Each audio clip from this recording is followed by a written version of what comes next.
Hi மக்களே, எல்லோரும் எப்படி இருக்கீங்க? நல்லா இருக்கீங்களா? ரொம்ப நாள் ஆகி போச்சு மக்களே வீடியோ போடுறதுக்கு. ஏன்னா கொஞ்சம் உடம்பு சரியில்லாமல் ஆயிடுச்சு.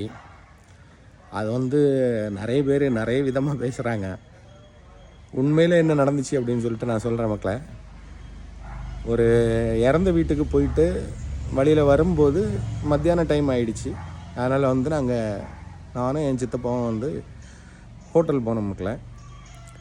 அங்கே என்னென்னாக்கி சாப்பாடு இல்லை, பரோட்டா இருந்துச்சு. நாங்கள் பரோட்டாவும் ஒரு பீஃபும் வாங்கி சாப்பிட்டோம்.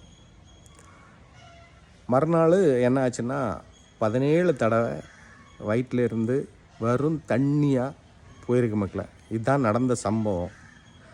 அதுக்குன்னு சொல்லிட்டு என்ன சொல்கிறானுங்க, குண்டில் விழுந்தவன், குளத்தில் விழுந்தவன், செத்தவன், நான் 5 தின்னவன், நானும் தூங்கினவன், இவனுவையெல்லாம் ஒரு விதமாக சொல்லிகிட்டு இருக்கானுங்க மக்களே. அவன் போயிட்டான்டா அப்படின்னு சொல்லிட்டு சந்தோஷப்படுற ஒரு கூட்டமும் இருக்கு மக்களே.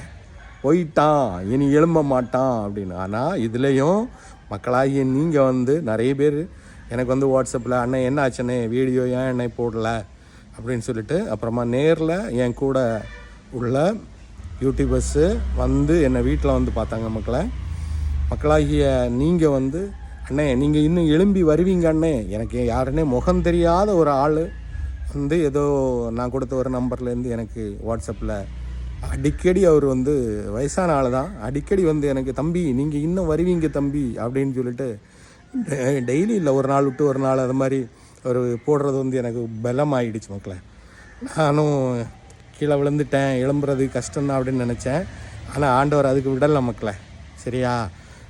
அதனால் ஆண்டவர் திரும்ப என்னை தூக்கி நிறுத்தியிருக்காரு மக்களே. சரியா? இனி வீடியோ போடுவோம் மக்களே. சரியா? ஓகே. எனக்காக தொடர்ந்து ஆண்டவர்கிட்ட வேண்டின அநேக பேர் உண்டு மக்களே. எல்லாருக்கும் ஒரு சலாம். சரியா? ஓகே, பாய்.